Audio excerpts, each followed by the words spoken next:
ሰላም ጤና ይስጥልን አድማጭ ተመልካቾቻችን ኢትዮ ፎከስ ነው። እንግዳዬ ቀርብ ያለው እንግዳዬ አቡነ ጴጥሮስ ናቸው። አቡነ ጴጥሮስ በኢትዮጵያ ኦርቶዶክስ ተዋሕዶ ቤተክርስቲያን በሰሜን አሜሪካ የኒውዮርክና የአካባቢው ሊቀ ጳጳስ ናቸው። ጤና ይስጥልን አባታችን። ጤና ይስጥልኝ እንደምን ዋልክ የኔ ወንድም? እግዚአብሔር ከሁላችን ጋር ይሁን።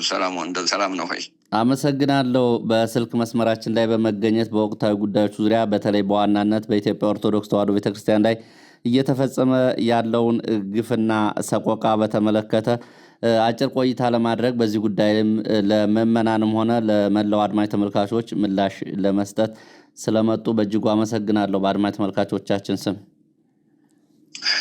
እኔም እንግዲህ ያው በዚህ መከራ ጊዜ ሀሳባችን እንድንገልጽ ለቤተክርስቲያናችን በተለይ ለሚጎዱ ምዕመናንና ቤተክርስቲያን አሁን ያለባትን ችግር ለጠቅላላ ላማኙም ለሰሚውም እንድናቀርብ ስለረዳህንና ስለጋበዝከኝ እኔም አመሰግናለሁ። የእግዚአብሔር ጸጋና በረከት ምሕረት ቸርነት አይለየን። አሜን። በቀጥታ ወደ ጥያቄዎች እገባለሁ።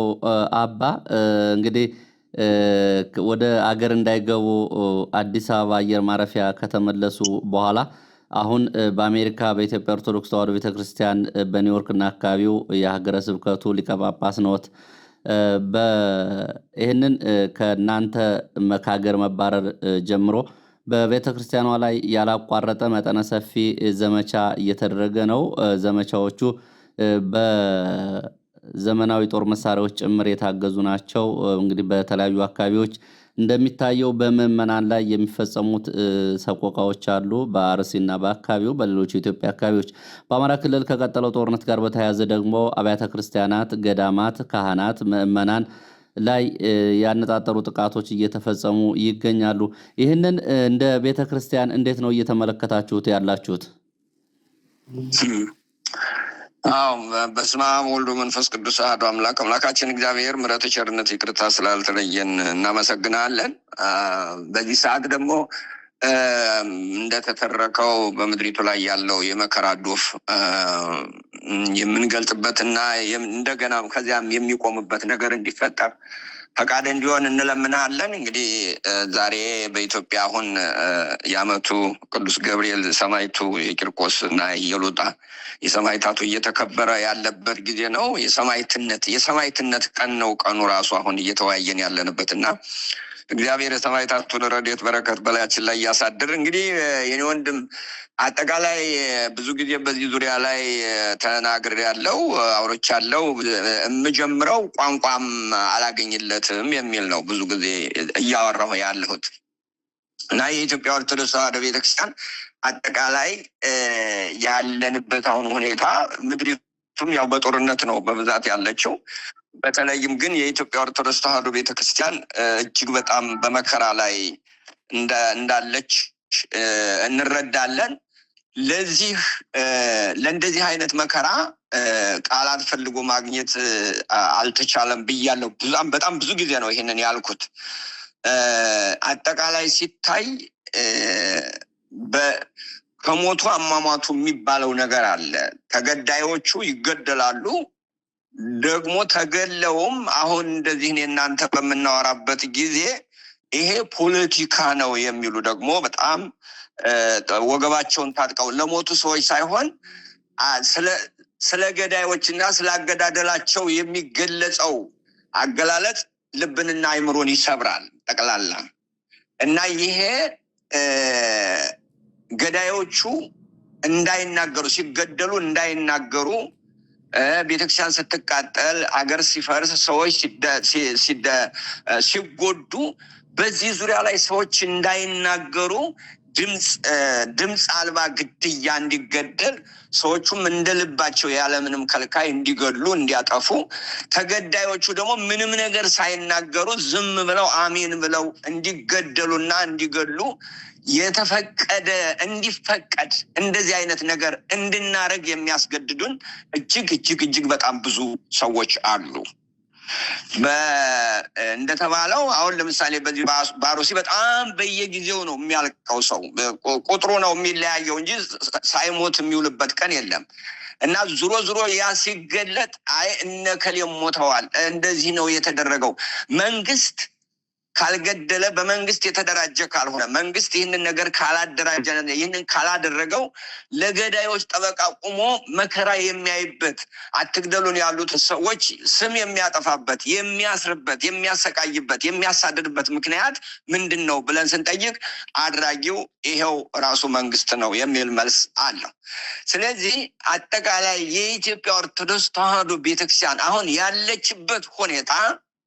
ያለችበት ሁኔታ አጠቃላይ በዚህ በመጀመሪያው 100 ዓመት የ40 ዓመት የሰማዕትነት ዘመን ነው። እነ ቅዱስ ቂርቆስ እነ ቅድስት ኢየሉጣ እንደሞቱት አይነት ኦርቶዶክስ መሆን እርግማን ነው በምድሪቱ ብለው ሰዎች የራሳቸውን አዋጅ ያወጁበት ሁኔታ ነው የሚታየው።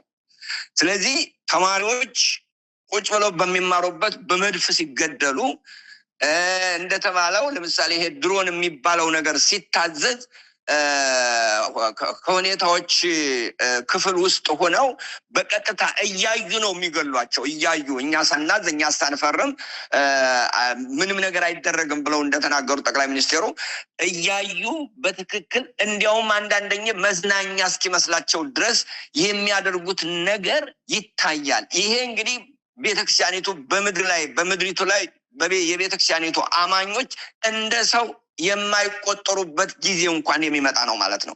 ስለዚህ ሁኔታውን ስታየው በዚህ መልክ ማየቱ የተሻለ ነገር ነው። ስለዚህ ያለንበት ሁኔታ እጅግ በጣም አደገኛ ልክ የመጀመሪያውና የ40 ዓመት የዲዮቅልጥያኖስ የሰማዕትነት ዘመን የሚመስል ነገር ነው ያለው።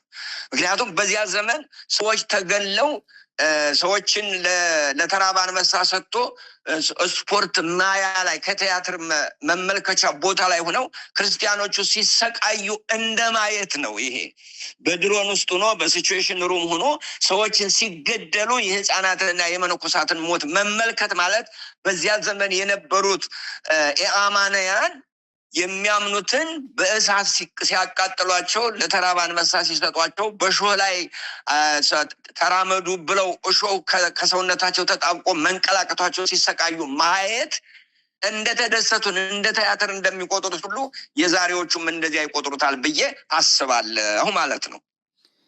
መልካም እንግዲህ እርስዎ ወደ አገር እንዳይገቡ ከአየር ማረፊያ እንዲባረሩ እንዲመለሱ ከተደረጉ በኋላ ከዛም በፊት በነበረው አጠቃላይ እንቅስቃሴ ውስጥ ወደ ሀገር ተመልሰው በሲኖዶሱ ዋና ጸሐፊ ሆነውም ሰርተዋል። በወቅቱ ከጠቅላይ ሚኒስትሩ ጋር በተደጋጋሚ መገናኘት እድል እንደነበረው እሰማለሁ። እንደዚህ አይነት ጉዳዮች ሊመጡ እንደሚችሉ በተደጋጋሚ በወቅቱም በተለይ አዲስ ሲኖዶስ እናቋቁማለን ብለው የተወሰኑ አካላት እንቅስቃሴ ሲያደርጉ በተደጋጋሚ በወቅቱም እናንተ ይህንን የቤተ ክርስቲያኑን ኃላፊነት ትመሩ ነበረ። በዛ ጊዜ በተገናኛችሁበት ጊዜ ከጠቅላይ ሚኒስትሩ ጋር ቤተ ክርስቲያኗ ላይ ያለውን አደጋ ለመነጋገር አልሞከራችሁም ነበረ? በዚህ አጋጣሚ እርስዎስ ተመልሰው ወደ ሀገር የመግባት እቅድ አለዎት ወይ? ሁለቱንም አከታትለው ይመልሱልኝ።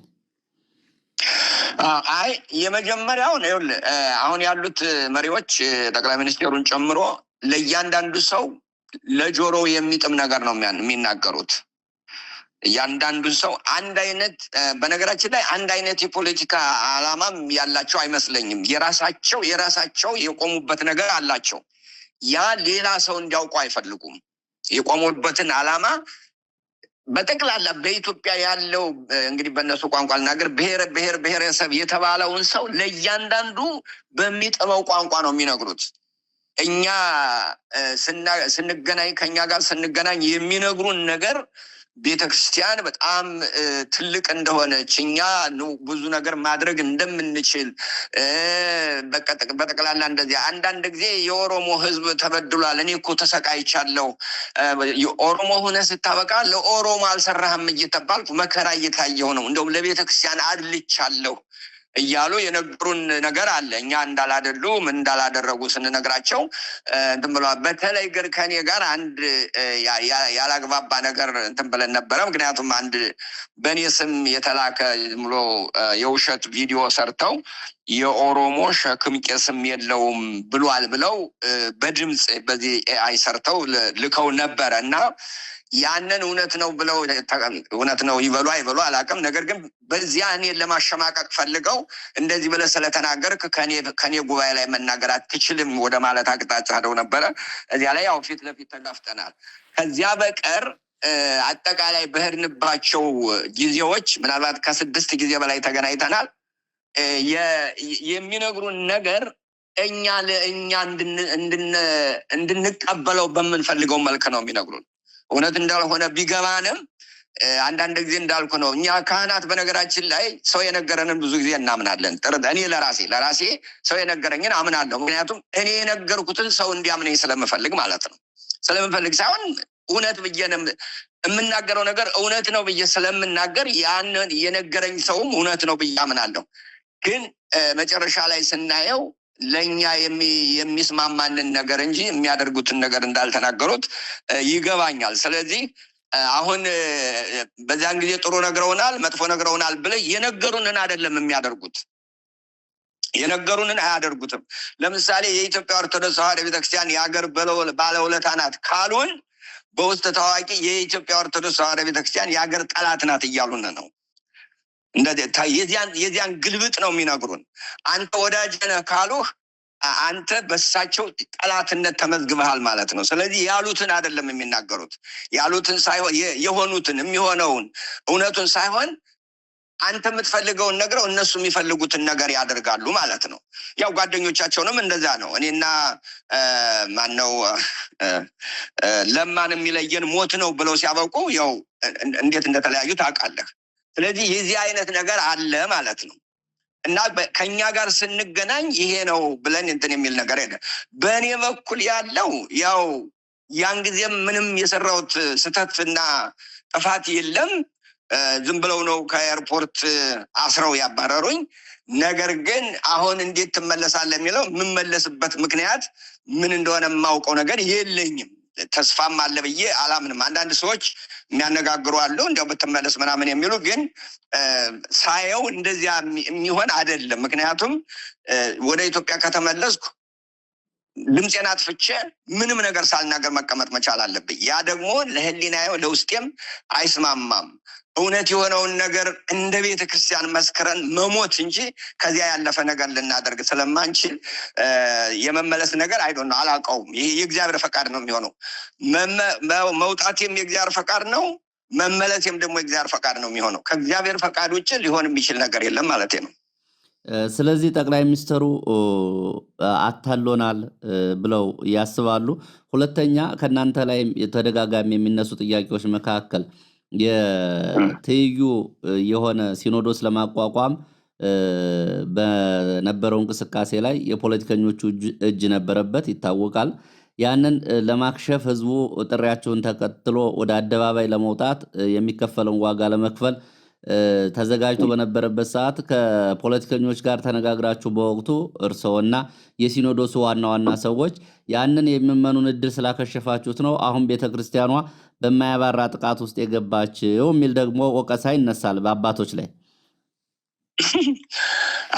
ይሄ እውነት ነጋገር ከተባለ ለቤተክርስቲያንም የማያስብ ጠቅላላ ያንን ሁኔታም በደንብ ያልተገነዘበ ነው የሚሆነው። የመጀመሪያ ደረጃ ያንን እንቅስቃሴ እኛ አይደለንም የጀመርነው።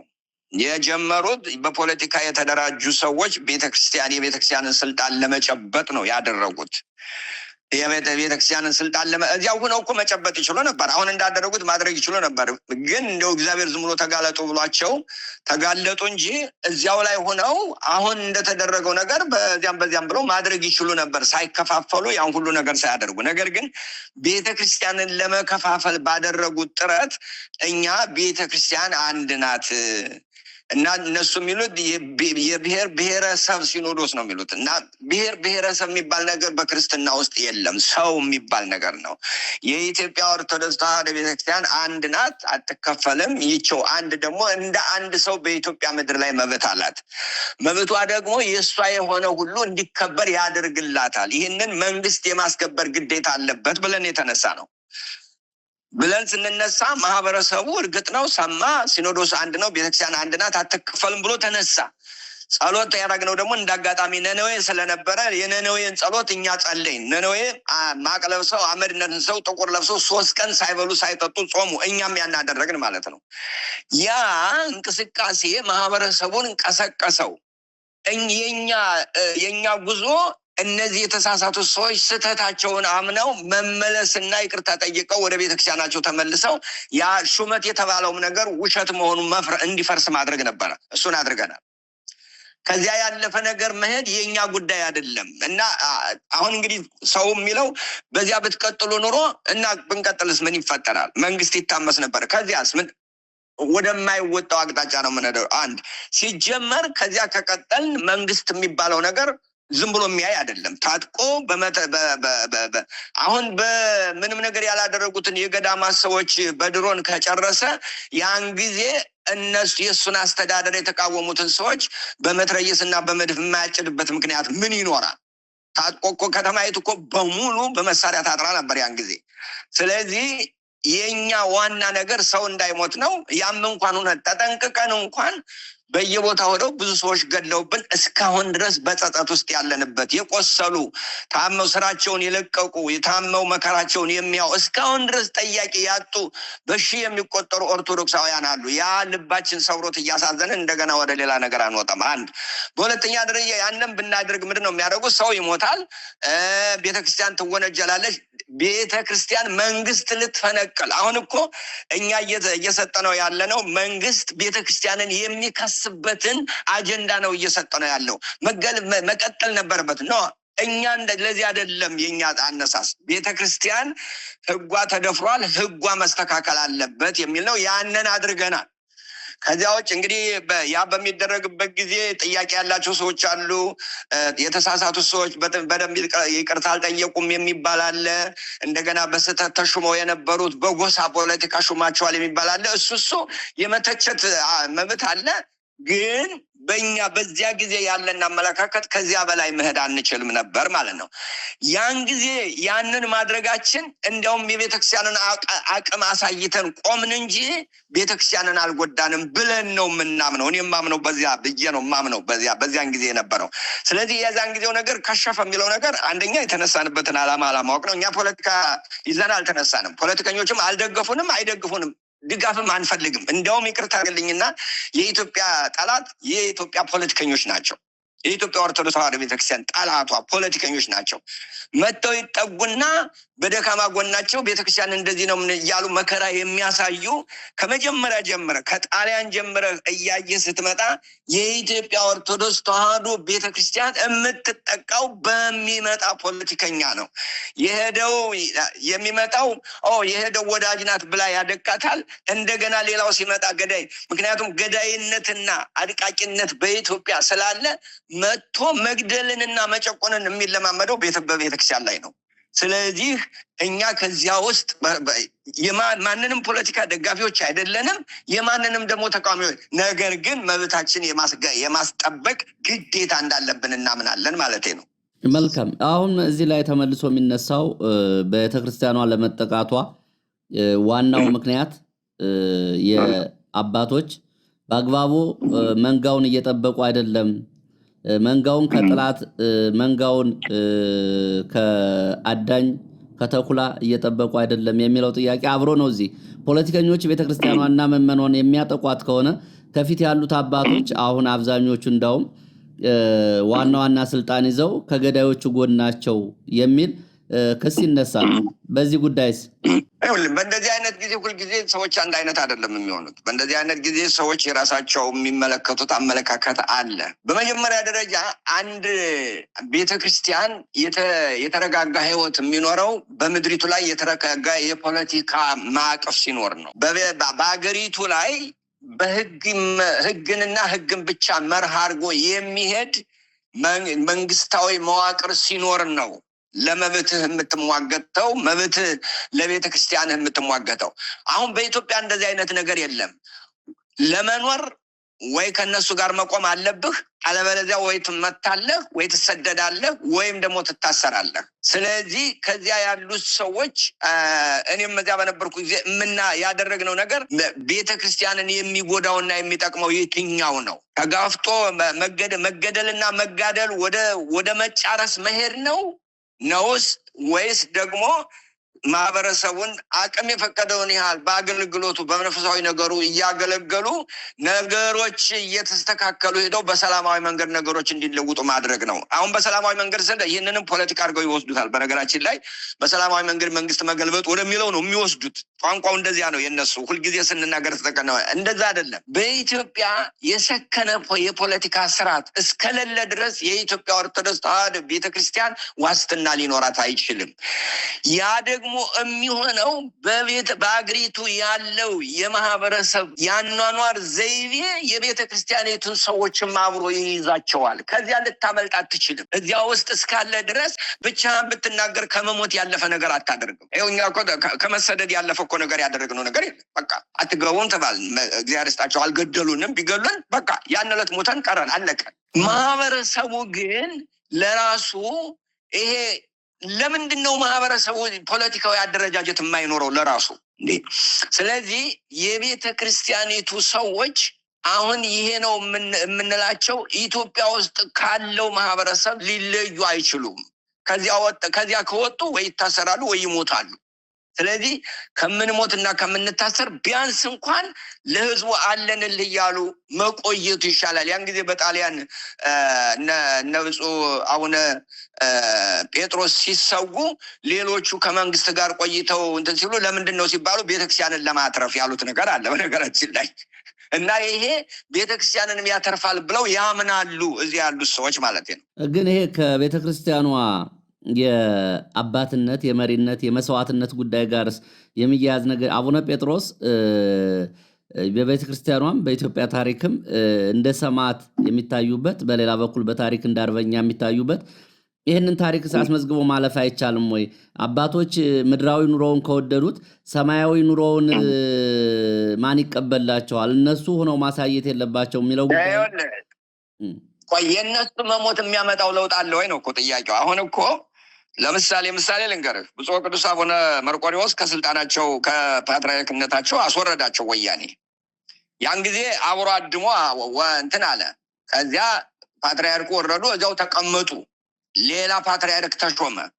ማህበረሰቡ ዝም ነው ያለው። እሳቸው አልወርድም ለምንድን ነው የምወርደው ብለው ጠየቁ። ነገር ግን የሲኖዶሱ አባላት ከመንግስት ጋር ሆነው ተባብረው አጠቋቸው። አንድ ብፁዕ ቅዱስ አቡነ ቴዎፍሎስ ብቻቸውን ሲገደሉ የደርግን አይዲዮሎጂ አይተው ተቃውመው ነበረ። ነገር ግን ተገደሉ። ምን ተገኘ? ምንም። ስለዚህ እንዲህ አይነቱ ነገር ይኸውልህ አንድ ሰው በሃይማኖቱ ልክ የመጣ ጊዜ እኮ መተናል። በዛን ጊዜ ልክ ሃይማኖትህን ካድ በሚባልበት ጊዜ እንደዚያ በሚባልበት ጊዜ የሰማዕትነት ጽዋ የመቀበል ነገር አለ። አሁንም እኮ እየተቀበሉ ነው፣ ምዕመናኑ እየተቀበሉ ነው። ነገር ግን ከላይ ያሉት ሰዎች ደግሞ በእነሱ አመለካከት ይህንን ማድረጋቸው ጉዳት እናመጣለን ብለው ስለሚያስቡ ነው። እነሱ ያሉትን ነው የምነግርህ፣ እኔ ያልኩትን አይደለም። እነሱ የሚሉት እንደዚህ ማድረጋችን ህዝቡን ለባስ እናስጨርሳለን እንጂ ምንም ነገር የምናተርፈው የለም። ምክንያቱም በተራ ይገለናል እንጂ አንድ ላይ ሆነን በደንብ ባትግደሉ ላይ እስካልተሰማራን ድረስ አንድ ጳጳስ ብፁዕ አቡነ ቄርሎስ የተናገሩትን ሰምተህ ሊሆን ይችላል። እኔ አሁን አንዳንድ ጊዜ በዚህ በጋዜጠኞች ላይ ያለኝ አመለካከት የሚናገሩትን ሰዎች አንድ ቀን ከተናገሩላቸው አለቀ። ከዚያ በኋላ የእነዚያን ሰዎች መመሪያ እንደ መመሪያ አድርጎ የሚሄድ የለም። የነ ብፁዕ አቡነ ቄርሎስን፣ የነ ብፁዕ አቡነ ቀውስጦስን፣ የነ ብፁዕ አቡነ አትናቴዎስን መመሪያ ቢቀበል እስካሁን ድረስ ብዙ ነገር ይሰራል። ግን አይፈልግም። ያንን አይደለም ተናግረውለት በቃ በንግግሩ እንዲረካ ነው የሚፈልገውና ወይም ደግሞ እንዲያም ከተባለ እንዲያው ቀንቷቸው ወደ ትግል ገብተው እንደዚህ የስልጣን መቆናጠጫ ማድረግ ከቻሉ ወደሚል አቅጣጫ ነው የሚሄደው። እንደዚያ በቤተ ክርስቲያን አይቻልም። መናገር የምንችለው ልክ አሁን እኔ እናንተ እንደምንናገረው እንናገራለን። ማህበረሰቡ ግን ራሱ ተደራጅቶ መነሳት አለበት ነው። መልካም ወደ መጀመሪያው ጥያቄ ልመለስ። አብይ አህመድ ለኢትዮጵያ ኦርቶዶክስ ተዋሕዶ ቤተክርስቲያን ባለውለታ ነኝ፣ ለሁለት የተከፈለ ሲኖዶስ አንድ በማድረግ በኢትዮጵያ ውስጥ የኔን ያክል ውለታ የዋለ ሰው የለም ይላል በተደጋጋሚ። አሁን ካለው ሁኔታ ጋር ይሄ ውለታ እንዴት ነው የሚገለጸው? እኔ ይህንን እንደ ግል ነው የምወስደው፣ በራሴ አስተሳሰብ ነው የምነግርህ። አጠቃላይ የቤተክርስቲያንን ሀሳብ አይደለም የምሰጠው። እንደ ግል ስናገር ያን ጊዜ ያደረገው ነገር፣ ያን ጊዜ በዶክተር አብይ የተደረገው ነገር ለእኛ በተለይ በስደት ለነበርነው ሰዎች ቅዱስነታቸው ኢትዮጵያ ገብተው እንዲያርፉ ሆኗል። ብፁዕ አቡነ መልከጼዴቅም እንደዚያው ሆኗል። አሁን ባለውም ለምድራችን አንድ ላይ ሆነን እንድንጮህ ሆኗል። ይሄ አንደኛው ያን ጊዜ እንግዲህ አንዳንድ ጊዜ በእግዚአብሔር የሚጠቀምባቸው ሰዎች በአንድ ወቅት መልካም ነገር ተጠቀሙባቸው፣ በሌላ ወቅት ደግሞ ያንን ወደዚያ ወደ ባህሪያቸው የሚሄዱበት አሉ። አንድ ምሳሌ ልንገርህ። ናቡከደነጾር ዳንኤልን በጣም ይወደው ስለነበረ የናቡከደነጾር ወዳጆች እንዳይጸልይና እሱ የጸለየ ሰው እንዲሞት ተብሎ ተወሰነ ማለት ነው። እና ያንን ውሳኔ ወሰነ። እሱም ግን ዳንኤልን አንበሳው ሳይበላው ቀረ። ከዚያ ከአንበሳው አፍ መትረፉን ሲያይ የዳንኤልን አምላክ አመሰገነ። ነገር ግን ወዲያው ደግሞ ጣዖት አቁሞ እንደገና ካልሰገዳችሁልኝ አለ። አሁንም እንደገና የነዚህ የሰለስቱ ደቂቅ አምላክ ምን ያህል ታላቅ እንደሆነ አየ። ወዲያው ተለውጦ የእነሱን አምላክ ትክክል ነው፣ ታላቅ ነው አለ። ነገር ግን ደግሞ ወዲያው ክዶ አይሁዳውያንን ይጨፈጭፍና ያስገድል ነበር። እና እንዲህ አይነት ሰዎች አሉ። በአንድ ወቅት የእግዚአብሔርን ስራ የሚሰሩ፣ በሌላ ወቅት ደግሞ የራሳቸውን ባህሪ እና ክፋታቸውን የሚገልጹ ሰዎች አሉ። እና በዚያ ወቅት ደህና ነገር ያደረጉ ሰው አድርገዋል ብለን ተቀበልን። ያን ጊዜ እንግዲህ እኛ ብቻ ሳንሆን መላ ኢትዮጵያ እንደ ዶክተር አብይ የተቀበለው ሰው ማን ነበረ? አንተስ ራስህ እንደው እንግዲህ ያን ጊዜ ይሄ ይመጣል ብሎ ያሰበ ሰው ካለ ነቢይ መሆን አለበት ብሎ ሲናገር አንድ ሰው ሰምቻለሁ። አለበለዚያ እኛ ሁላችን በቃ እንደዚህ ኢትዮጵያን እንደዚህ የሚወድ ሰው መጣ ብለን ሁላችን ተቀብለናል በዛን ጊዜ። ነገር ግን ያ አሁን ለሚያደርጉት ነገር ማካካሻ ይሆናል የሚባል ነገር ነው የለም። እንደዛ የሚባል ነገር የለም። ቤተክርስቲያንን ያን ጊዜ ወደ አንድነት አምጥቻለሁ፣ ትክክል ነኝ። ኦኬ፣ ያን ጊዜ ትክክል ነው። ትክክል ሆነው መኖር አለባቸው። አሁንም ምዕመናንን አለመግደል፣ ቤተክርስቲያንን አለማንገላታት፣ አለመሳደብ፣ በአደባባይ አለማዋረድ፣ እንዲያውም ከዚያም አልፎ ተርፎ ገዳማት የወታደር ማሰልጠኛ ናቸው እያሉ ስም ማጥፋት፣ ይሄ ከገዳይነት የሚለይ ነገር ስላላይደለ ይሄንን ነገር አንቀበለውም። በዚያን ጊዜ ያደረጉትን ነገር አድንቀናል። አዎ ጥሩ ነው ብለናል። ግን ያ አሁን ለሚያደርጉት ጥፋት ሊያካክስ አይችልም። በፍጹም አይሆንም፣ ሊሆንም አይችልም። ይሄ ነው መልሴ። በዚሁ በፓርላማ እንግዲህ ቤተክርስቲያን ላይ የሚፈጸመው ጥቃት ቤተክርስቲያኗ ታጣቂዎችን ስለምታሰለጥን ሽፍታ መደበቂያ ስለሆነች ብለው በግልጽ ተናግረዋል። ስለዚህ አሁን በቤተክርስቲያኗ ላይ የሚፈጸሙት ጥቃቶች የዚህ ንግግር ውጤቶችና መዋቅራዊ ጥቃቶች ናቸው ብለው መውሰድ ይቻላል። እንደ ቤተክርስቲያንስ ይህንን እንዴት ነው የምታዩት? ይህማ ትክክል እኮ ነው። ይሄ ባለፈውም አንድ ሰው ጋር እንደዚሁ ቃለመጠይቅ አድርጌ መልሻለሁ። ብፁዕ ቅዱስ አቡነ ቴዎፍሎስን ሊገሉ ሲፈልጉ የጣሊያን ብፁዕ አቡነ ጴጥሮስን እርምጃ እንዲወሰድባቸው ለጣሊያን መግለጫ ደብዳቤ ጽፈዋል ብለው የሐሰት ደብዳቤ አዘጋጅተው አቅርበው ነበረ። ቤተክርስቲያንን ሊመቱ ሲፈልጉ ማለት ነው እንትኖቹ ደርጎቹ።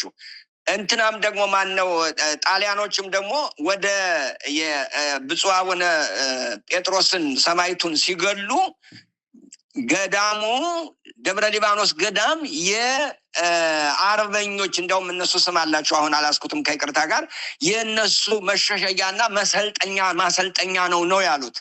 የኢትዮጵያ ኦርቶዶክስ ተዋሕዶ ቤተክርስቲያን ለመጉዳት የሚሰጡት ስም ይህንን ነው። በደርግ ጊዜ ወያኔ ጋር ሲዋጋ ተማሪዎች የወያኔ ሰላዮች ናቸው እየተባል መከራችን እናይ ነበር። እንደገና ወያኔ ደግሞ ሲመጣ እንደዚሁ አሁንም መነኮሳት የእንትን ሰላዮች ናቸው እየተባል መከራ እናይ ነበር። ስለዚህ አጠቃላይ የኢትዮጵያ ኦርቶዶክስ ተዋሕዶ ቤተክርስቲያን ካህናት፣ ምዕመናን አጠቃላይ ለእንደዚህ አይነት ፖለቲካ ተጠቂዎች ናቸው። ይህን የሚያደርጉት ሆኖ ሳይሆን ቤተክርስቲያንን ለማጥፋት ለማውደም በማህበረሰቡ ላይ ቤተክርስቲያኒቱ በማህበረሰቡ አይን ቤተክርስቲያኒቱ ወንጀለኛ ተብላ አንዲት እኮ ትልቅ ሰው አርቲስት የምትባል ስትናገር ሰማሁ አንድ ቀን። ይሄ ማህበረሰብ እኮ በአንድ ወቅት የበደለውን የዘራውን እያጨደ ነው አለች እኮ። የዘራውን እያጨደ ነው። አጠቃላይ ይሄ ጠቅላላ ይሄ ጥንታዊ ጠልነት፣ ኢትዮጵያዊ ጠልነት፣ የኢትዮጵያ ኦርቶዶክስ ተዋሕዶ ቤተክርስቲያን ደግሞ ጥንታዊ ከተባሉት አንዱ ስለሆነ ይህን የማይወዱ አጠቃላይ አሁንን የማድነቅ ሱስ ያለባቸው ሰዎች ይህንን ነገር ያደርጋሉ ብዬ አስባለሁ። እና ይሄ ነው ያለው ነገር እና ምንም ጥያቄ የለውም። ቤተክርስቲያንን ለመጉዳት ለማጥፋት ጀርመኖች አንድ አይሁዳዊ ወዳጅ አለኝ እና ለምንድን ነው ናዚዎች ጀርመን አይሁዳውያንን እንደዚህ ያደረጓቸው? ይህን ያህል የጠሏቸው ምንድን ነው ብዬ ስጠይቀው ሁልጊዜ አንድ ክፉ መንግስት አንድን ማህበረሰብ ለማጥቃት ምክንያት ፈጥሮ ያነሳል አለ እና በዚያን ጊዜ ለጀርመናውያን ድህነት አስተዋጽኦ ያደረጉት አይሁዶች ናቸው ብሎ ነው የተነሱት አለኝ። እሱ የነገረኝን ነው እየነገርኩ ያለሁት። ልክ የአሁኖቹም ለኢትዮጵያ ድህነት ለኋላ ቀርነት የኢትዮጵያ ኦርቶዶክስ ተዋሕዶ ቤተክርስቲያን ናት ብለው ደምድመዋል ማለት ነው። እኛ ደግሞ እንላለን ለኢትዮጵያ ብጥብጥ፣ ለኢትዮጵያ መከራ፣ ለኢትዮጵያ ችግር ዘመን አመጣሽ ያልበሰሉ ፖለቲከኞችና እንደገና ትክክለኛ ያልሆነ በእምነት ላይ የተመሰረተ ፖለቲካ ይዘው የሚሄዱ የተሸዋረረ ሀሳብ ያላቸው ሰዎች ናቸው እንላለን ለኢትዮጵያ ጠላቷ። ይሄ ነው ያለኝ አመለካከት። ወደ መፍትሄው እንምጣስች። እንግዲህ በኢትዮጵያ ኦርቶዶክስ ተዋሕዶ ቤተክርስቲያን ላይ አሁን የተፈጸመውን ግፍና ሰቆቃ በዚህ ጊዜም አንጨርሰውም። መዋቅራዊ ነው ከተባለ በመጨረሻ ላይ በዚህ ያልበሰለ ፖለቲካና ለቤተክርስቲያኑ የተንሸዋረረ እይታ ያላቸው ሰዎች የፖለቲካ መዋቅሩን ተቆጣጥረው እነሱ ይሄንን የሚያደርጉ ከሆነ መፍትሄው ምንድን ነው?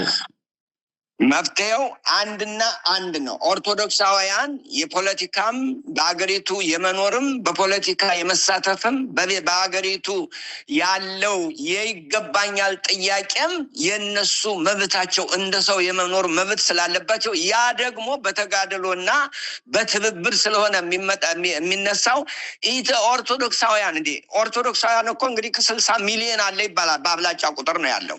እንኳን 60 ሚሊዮን አሁን ብልጽግና እኮ 10 ሚሊዮን ነው አለኝ የሚለው ካድሬ፣ ያም እንኳን እውነት ከሆነ ነው።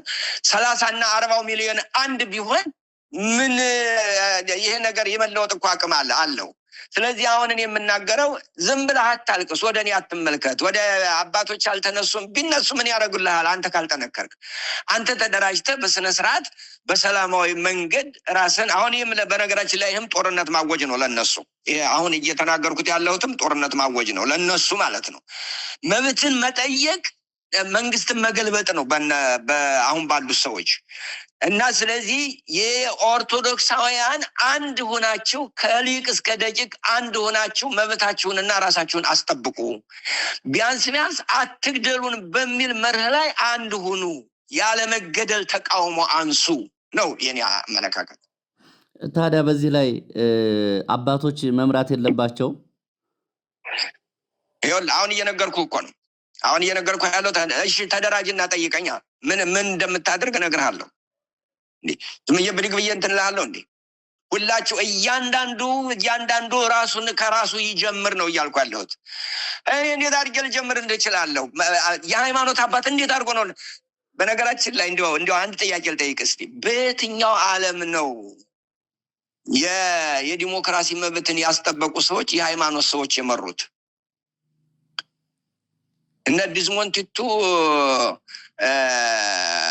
እንትን ብለዋል። ነገር ግን ማንዴላ መጀመሪያ ስለተነሱ ነው ለዲዝሞንድ ቱቱ መተባበር። ዲዝሞንድ ቱቱ ተባባሪ እንጂ የማንዴላ ዋና አንቀሳቃሽ አይደሉም። የደቡብ አፍሪካ በቀኝ ግዛት እንኳን ያሉት በየትኛውም ሀገር ይህንን ነገር አልተደረገም ነው የምልህ። እኔ ይህንን ትቶልቅስ ኢትዮጵያውያን እራሱ ባትግደሉ ላይ አይተባበርም ወይ ነው? እየሞተ ያለው እሱ ለምንድን ነው እየሞተ ያለውን ማህበረሰብ ቢያንስ በጤናማው አካባቢ ያለው አንድም አይሆነው እንዴ? የአንድነት ችግር እኮ ነው። አሁን እኮ ጠቅላላ ውጭ ሀገር ያለው እንኳን አንድ ሆኖ በዚህ ለዓለሙ ማህበረሰብ ያሳውቅ እኮ ይሄ ነገር እኮ ይቆም ነበረ እንዴ? ጥሪ እኮ አቀረብን፣ በየጊዜው እኮ አቀረብን። መች እንዴ አንድ ቦታ እንኳን ስብሰባ ስንጠራ እኮ የሚመጣ የለም እኮ ይለኛል እንጂ እንደዚህ የለም። ስለዚህ ማህበረሰቡ ራሱ መነሳት አለበት። ውጭ ሀገር ያለው እንኳን ኦርቶዶክሳዊ አንድ ቢሆን በቃ ግማሹ እንኳን አንድ ቢሆን ለውጥ ማምጣት ይቻላል እንገርህ። ስለዚህ መፍትሄው አንድነት አንድነት አንድነት እና ደግሞ 3 ነገሮች ያስፈልጉናል። አንድነት እሱ ነው። ነገር ግን ደግሞ እምነት ከሌለ ከአንድነት ጋር አይሰራም። አማኝ መሆን አለብህ እና ከዚያ በኋላ ደግሞ ትዕግስት ያስፈልግሃል። ረዥም ጉዞ ነው ይሄ ነገር እንትን የሚለው። ይሄ የግርግር ዝም ብሎ የግርግር እንትን አይደለም። ሳይሞቅ ፈላ የሚሆን ነገር አይደለም። ረዥም ጊዜ ለረዥም ዓላማ ለረዥም እንትን መነሳት አለበት ሰው ነው የምለው። መልካም። ምናልባት አባታችን ቀረ የሚሉት መልእክት ካለ የሚያስተላልፉትም ለሚመለከታቸው ለምዕመናንም ለቤተ ክህነት ሰዎችም ለአባቶችም ካለ እሱን ሊጨምሩ ይችላሉ። አይ እንግዲህ የሚቀጥለው ወር አሁን የፍልሰታ ጾም ነው፣ ሱባኤ ነው። ሁላችሁም በየቦታው በሱባኤ ሆናችሁ እግዚአብሔርን በማክበር ለእግዚአብሔር ክብር በመስጠት ንስሐ በመግባት ለሌላው በመተባበር እንድታደርጉ በእግዚአብሔር ስም ጠይቃለሁ። አሁን የተናገርኩት በተለይ ፖለቲከኛ ለሆናችሁ ሰዎች ፖለቲካ ነው ብላችሁ ነው የምታስቡት። ነገር ግን እየተናገርኩ ያለው ለእናንተም ጥቅም ነው። ሰውም በተንኮል በሴራ በምንም አገር ቀርቶ ቤተሰብ እንኳን አይመራም፣ ራስን እንኳን መምራት አይቻልም። ስለዚህ ከሴራ ወጥታችሁ ወደ ልባችሁ ተመልሳችሁ ራሳችሁና ሀገራችሁን ከሞት እንድታተርፉ ጥሪ ያቀርብላችኋለሁ። በልዩ ልዩ ቦታ ተለያይታችሁ በእንደዚህ አይነት ጉዳይ ወደ ሀገርን ከሞት እናድናለን የምትሉ ሁላችሁም መገፋፋትና መጠፋፋት መወነጃጀልን ትታችሁ ወደ አንድነት መጣችሁ ይህችን ምድር እግዚአብሔር የሰጠንን አገር በበረከትና በሰላም መጠቀም እንድንችል ጥሪ ለማቅረብ እወዳለሁ። ይሄ መንግስት የሚባለውንም ተቃዋሚ የሚባለውንም ሁሉንም የሚመለከት ነውና ይህን እንድታደርጉ በእግዚአብሔር ስም ጠይቃለሁ። እግዚአብሔር አምላካችን ሀገራችን በምሕረቱ በቸርነቱ ይጎብኝልን። የቅዱስ ገብርኤልን በዓል የምታከብሩ በየቦታው በዓሉን የሰላም የፍቅር በዓል ያድርግላችሁ። ወስብሐት ለእግዚአብሔር። አሜን አሜን።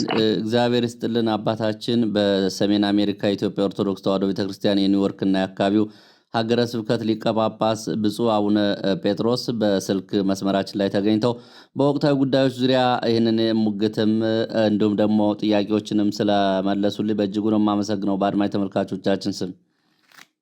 እኔም አመሰግናለሁ። እግዚአብሔር ይስጥልኝ ወንድም።